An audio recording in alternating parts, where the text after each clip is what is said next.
Muy buenos días a todos. El día de hoy, como es costumbre, vamos a hacer el análisis del mercado de apertura, por supuesto. Son las 9:51 hora de Bogotá, es decir, hace aproximadamente 1 hora y 20 minutos inició el mercado o la sesión en Estados Unidos más relevante. Hoy es una sesión bastante interesante, definitivamente el mercado sigue con esos miedos claros a que la reducción de las ayudas por parte de la política monetaria de Estados Unidos cada vez sean menores. Más allá del calendario económico, que por supuesto ahorita lo vamos a revisar, em, se dieron unas palabras de parte ya les digo, de qué funcionario de parte de la FED que lo que están produciendo son caídas generalizadas y ya les menciono por qué.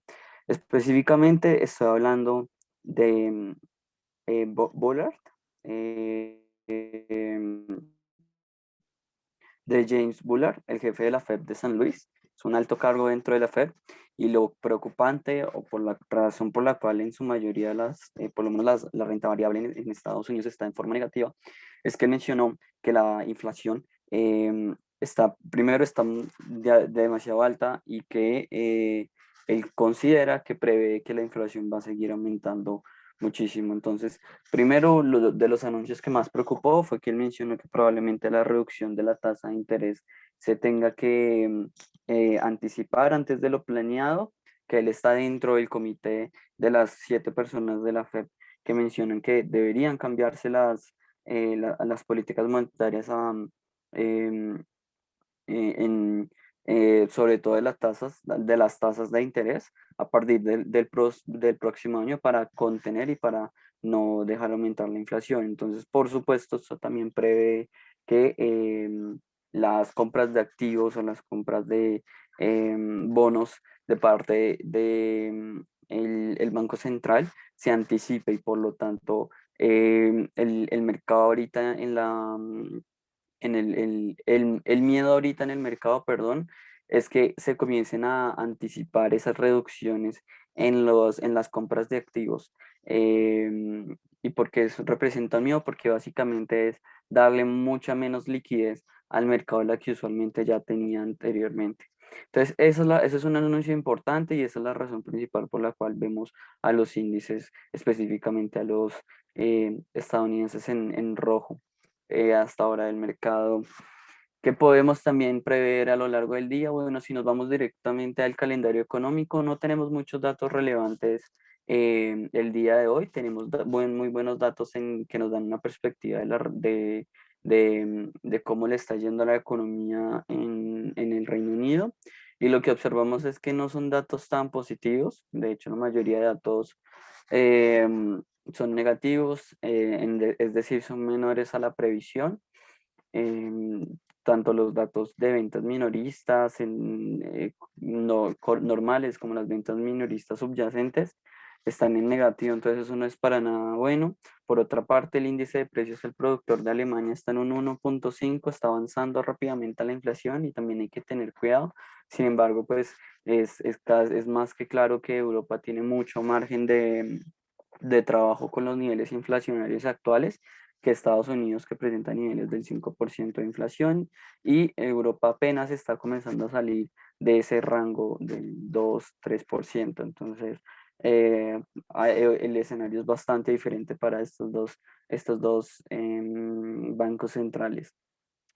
Por supuesto, hay que estar pendiente. Bueno, antes de seguir de avanzar, para Canadá se presentó el índice de precios de viviendas nuevas, el cual nos sorprendió, de hecho fue a la baja. También no es un dato muy positivo, pero pues bueno, digamos que estos países han tomado medidas más rigurosas frente al COVID y hasta ahora se está comenzando a hablar acerca de la apertura económica.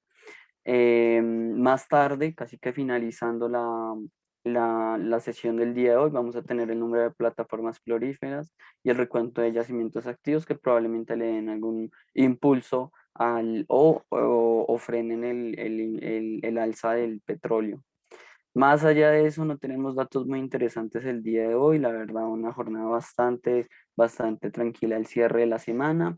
en cuanto a datos macroeconómicos, pero por supuesto es impresionante lo que el miedo que el mercado tiene ante la reducción de las políticas monetarias en Estados Unidos. Esto es realmente espectacular. Por ejemplo, los futuros del S&P 500 están cayendo un 1%, el Dow Jones está cayendo en 1,5%, el Nasdaq sorprendentemente es el que menos cae, sobre todo por la fortaleza de las tecnológicas el día de ayer. Por otra parte, en Europa el IBEX está cayendo en un 1,83, es el índice que más cae el día de hoy. El índice alemán también está cayendo fuertemente el día de hoy con una caída del 1,68. Por otra parte, eh, el dólar americano actúa como activo refugio el día de hoy y el índice dólar se está apreciando y está llegando a los 92,345. Se está apreciando un 0,5. Si nos vamos directo a las materias primas, el escenario ya es mucho más positivo el día de hoy que lo que fue el día de ayer.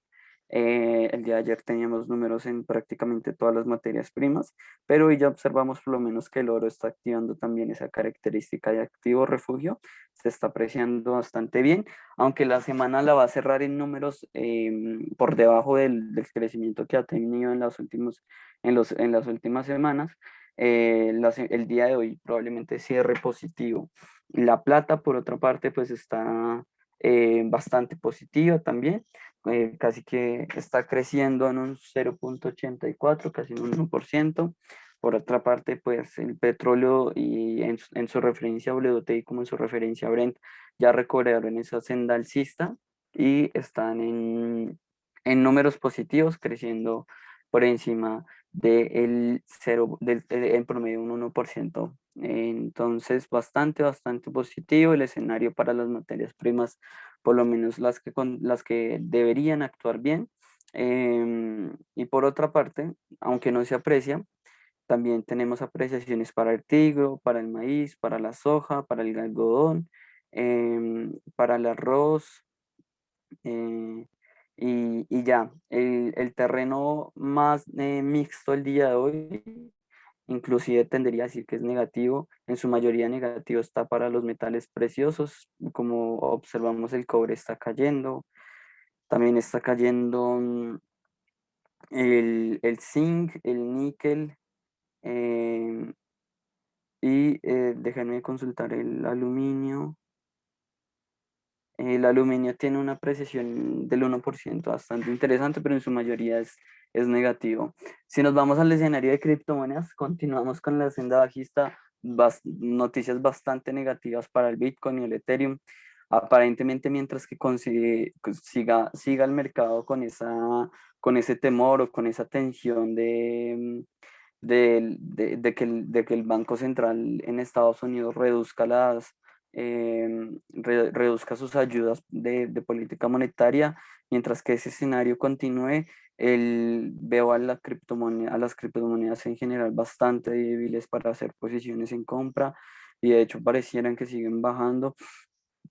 Sin embargo, Bitcoin ha establecido un piso importante por debajo de los 36 y mientras que no se rompa esa cuota, creo que no estaremos en unos niveles críticos para el Bitcoin, pero por supuesto esta es de la inversión que actualmente es más volátil y por lo tanto más riesgosa. Si nos vamos a las divisas, pues como les comento, el dólar americano está recuperando muchísimo terreno el día de hoy. No tiene ninguna divergencia, es decir, no tiene ninguna divisa por la cual se esté presentando alguna caída, ¿no? En realidad bastante positivo el día de hoy para el dólar americano. Eso es todo, muchísimas gracias. Igual me queda como recomendación invitarlos a que estén pendientes a nuestro canal de YouTube. El día de hoy también en horas de la tarde se va a publicar el análisis, el cierre de la semana. Vamos a ver qué fue lo que pasó durante la semana, vamos a entender qué datos hay que tener en cuenta y sobre todo cuáles van a ser las perspectivas para la otra semana. No me queda nada más que agradecerles y igual recomendarles tanto el análisis de cierre de semana y como el análisis de cierre de mercado. Muchísimas gracias y que tengan una muy buen día.